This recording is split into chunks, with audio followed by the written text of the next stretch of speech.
Muchas gracias. Brevemente quiero hablar de qué es la violencia juvenil y qué tan grande es el problema. Hemos hablado de la violencia interpersonal y de la violencia juvenil es la violencia interpersonal entre dos personas entre las edades de 10 y 29. ¿Qué formas toman esta violencia? Se puede ver aquí en la diapositiva. Puede ser de diferentes formas. Puede ser guerras entre pandillas, puede ser una pelea entre jóvenes borrachos, puede ser de bullying y puede ser en citas entre parejas jóvenes. Y muchas veces es en lugares públicos y es más visible, pero no significa que no pueda ocurrir también en la casa. Ya oímos ayer acerca de la violencia juvenil en el mundo. 570 jóvenes de entre 15 y 29 años de edad. Esa cantidad muere cada día. Y en relación con otros tipos de violencia, es la primera causa de muerte en las Américas y la cuarta después de accidentes, suicidios y VIH en el mundo en este grupo. Y esas mujeres y hombres, para hombres es más alta la tasa. Pero la muerte no es la única consecuencia de la violencia juvenil. Para cada joven que muere, entre 20 y 40 van al hospital, que es una carga muy alta para los servicios de salud. Y aparte de esto, hay otras formas de violencia que nunca se cuentan en el hospital y no aparecen en las estadísticas y no sabemos esos. Basado en los servicios de población, 4 de cada 10 son víctimas de bullying y 2 a 5% habitualmente están involucrados en peleas físicas. Además de lesiones y consecuencias en la salud, la violencia juvenil también causa más riesgos de salud a largo plazo. Las víctimas de violencia tienen consecuencias negativas incluso 36 años después. Así que ser víctima de violencia juvenil puede llevar al estrés postraumático, depresión y suicidio. Puede llevar al uso de tabaco, alcohol, abuso de fármacos y también inactividad física y obesidad que se vincula con enfermedad cardiovascular. También ser víctima o perpetrador de violencia incrementa la posibilidad de ser perpetrador de violencia en el futuro.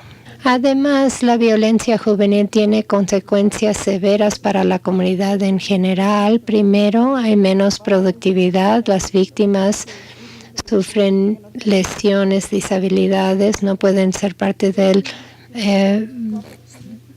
trabajo laboral. También se deprecia el valor de la propiedad, se interrumpen los servicios sociales si los niños tienen miedo de subirse al camión escolar y obviamente es un alto costo para la sociedad en términos de salud, justicia criminal y ingresos. Y lo que es importante decir aquí es que ningún país pueda lidiar con esto y entonces es importante enfocarse en la prevención. Eso nos lleva a la pregunta, ¿es posible la prevención? Y en esta diapositiva se ve que se extiende de manera desigual en el mundo. 9 de 10 homicidios ocurren en países con ingresos bajos y medios. Los países con las tasas más altas y bajas difieren aproximadamente 300 veces. Y aquí se ve cómo se extiende. Hay un pico alto en África, en Américas y tasas más bajas en Asia, el sureste, Europa y el Mediterráneo. Y estas variaciones no pueden ser solo por casualidad. Si todos los países tuvieran las mismas tasas de homicidio en jóvenes, si todos tuvieran las tasas bajas, entonces podríamos prevenir 9 de 10 de estos homicidios. Y eso es lo que buscamos hacer. Ahora, la cuestión clave, ¿qué funciona para prevenir? Queremos encontrar la píldora para encontrar la manera de evitar esta violencia en todas las diferentes situaciones, pero no pudimos encontrar eso. Como hablamos ayer, no hay una cosa singular que se pueda hacer. Requiere acción sectoral. Hay que hacer algo cuando los niños son pequeños y no están en trayectoria negativa, y tenemos que abordar esto de diferentes aspectos en la vida. Así que, ¿qué hicimos en la OMS? Lo que la OMS normalmente hace, establecimos un grupo de expertos y el grupo respondió a la pregunta ¿qué tiene que cubrirse en el manual de prevención?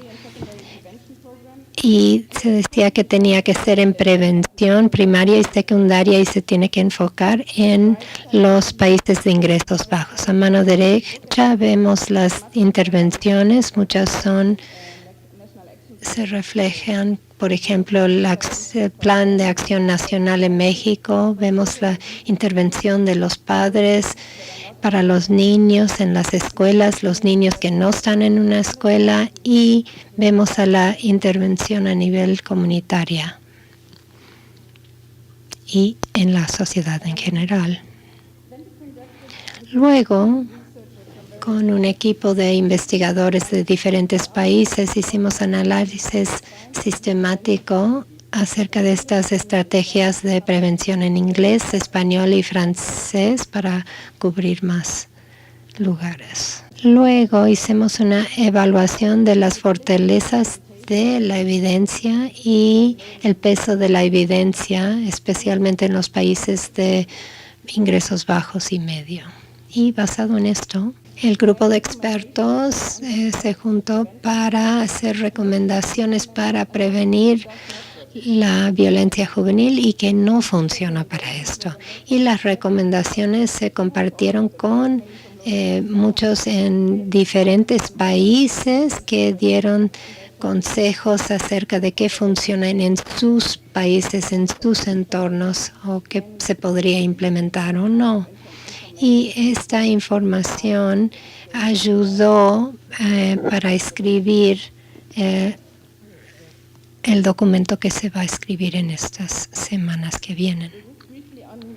Así que brevemente de cómo clasificamos los resultados de las estrategias de prevención. Primero, tenemos una categoría de intervenciones con verde que son efectivos y en diferentes entornos y es probable que funcionen en diferentes contextos. Los amarillos son intervenciones que se han mostrado efectivos en algunos lugares, pero que no tenemos evidencia suficiente para recomendarlas en todos los países. Necesitamos investigar más. Y la tercera son intervenciones que no han funcionado o pueden ser dañinos y que no deben ser implementadas. Ahora llego a los resultados de nuestro proceso de evaluación. Así que ¿qué funciona en casa para los muy pequeños? Hemos visto que estas intervenciones que se mencionan, la idea es reducir el maltrato de los niños. Y eso puede reducir la violencia años después. El primero es visitas a hogares, programas en que las enfermeras dan información para apoyar a los padres con niños de hasta 4 años de edad. La segunda intervención que es efectiva son programas para los padres por primera vez para mejorar su capacitación de ser padre. Y la tercera intervención es que información nutricionales, de impulsar el uso de ciertos alimentos puede reducir violencia también. Y enfocar en el siguiente área, en nivel preescolar, cuando los niños están un poco más grandes, es un componente importante. Buscamos los adolescentes que tienen niños y hemos visto que estas intervenciones son efectivas y intentan ver diferentes factores de riesgo y reducen violencia incluso muchos años después. Luego vimos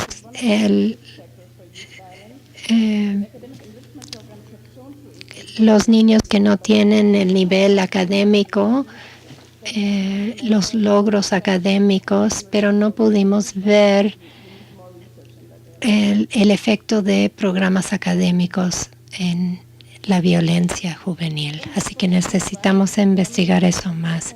En la primaria, mucho de nuestro grupo pasa su tiempo en la primaria. Vimos que aquí fueron los programas acerca de las capacidades de la vida. Busca enseñarles cómo resolver conflictos de manera no violenta y ha sido efectivo en prevenir la violencia juvenil. Luego, abordaje escolar integral, que además de dar capacidad a los niños, también trabajan con padres y maestros y puede ser incluso más efectivo en abordar diferentes factores de riesgo. Luego, programas de mediación tuvieron resultados mixtos. Puede ser que diferentes grupos dañinos se juntan y basado en esto no podemos recomendar estas intervenciones. Luego, ¿qué funciona en el secundario? Mucho de lo mismo que funciona en primario funciona en secundario. Luego, prevención de alcohol y drogadicción han sido efectivos porque tienen factores de riesgo comunes con violencia y también funcionan indirectamente también. Luego, violencia en el noviazgo, una forma de violencia entre parejas, y algunos de estos programas reducen esta violencia en el noviazgo, pero algunos no han tenido efecto, así que requiere más investigación por parte del grupo de expertos. Algunos programas tratan de evitar que abandonen la escuela los jóvenes, pero aquí también necesitamos más evaluación. Bueno, ¿y qué funciona fuera de las escuelas para los jóvenes que no están en el entorno escolar? Algunos programas tratan de abordar la violencia en las pandillas, tratan de prevenir que los niños entren o los jóvenes entren a las pandillas y también a suprimir la violencia en las pandillas. Algunos de estos programas han tenido éxito, pero es un área que requiere más investigación porque algunos no han sido efectivos y tenemos que ver cuáles son los ingredientes que funcionan dentro de estos programas efectivos. Luego, políticas en que buscamos evitar uso en cierta edad. Pedimos que estén en su casa ya a cierta hora, esperando que tal vez no estén involucrados en violencia cuando están en su casa con sus padres. Y también para estas políticas no tenemos suficiente evidencia para recomendar su éxito. Finalmente, actividades de deporte, arte y diferentes actividades culturales, pero estos no se han evaluado, así que no hemos tenido suficiente para poder recomendar esto. Brevemente, enfocando en estos que están a punto de empezar su primer trabajo, Esto puede ser un factor protectivo contra la violencia juvenil porque da capacitación, oportunidad de trabajo y también de actividades estructuradas de ocio, pero no se han evaluado para ver el efecto en la violencia. La prevención primaria de estos programas serían la primera opción. Tal vez hay que abordar a los que ya han estado en contacto con la violencia. Hay varias maneras con técnicas de comportamiento. El uso de drogas es un factor de riesgo. Las tutorías crean relaciones entre un joven y un adulto cuando el niño tiene dificultades escolares.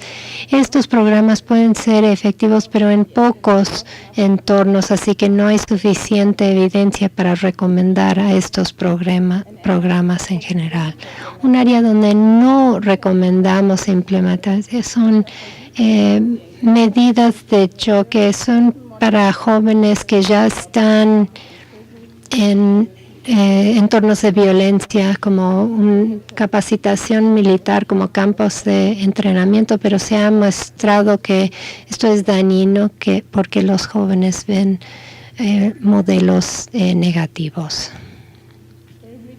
Brevemente, lo que funciona para algunos lugares y comunidades, como el profesor Sherman mencionó ayer, se puede reducir la violencia juvenil si se combina con diferentes programas, mejoras urbanas en transporte, y hay un poco de evidencia, pero en países de ingresos bajos que parece positivo. Así que recomendamos mejoras urbanas.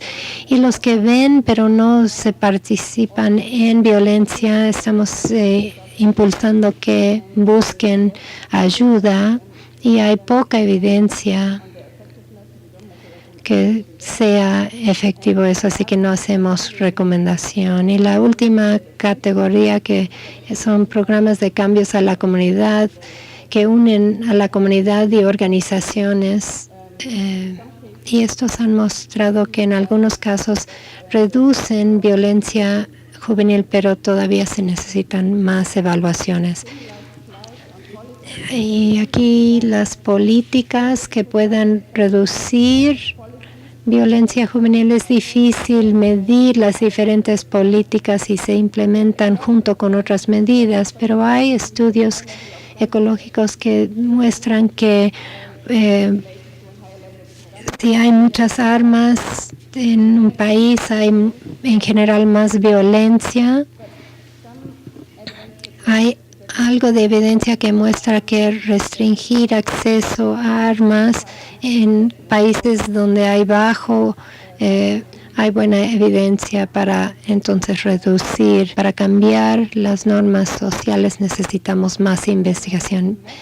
Solo los mensajes clave: la violencia juvenil es un problema extendido y tiene un impacto devastador en individuos, familias y comunidades. Se extiende de manera... Hay muchas intervenciones donde no tenemos suficiente información acerca de si que funcionan o no, pero sabemos que algunas intervenciones funcionan mejores que otras y debemos enfocar los esfuerzos en esas.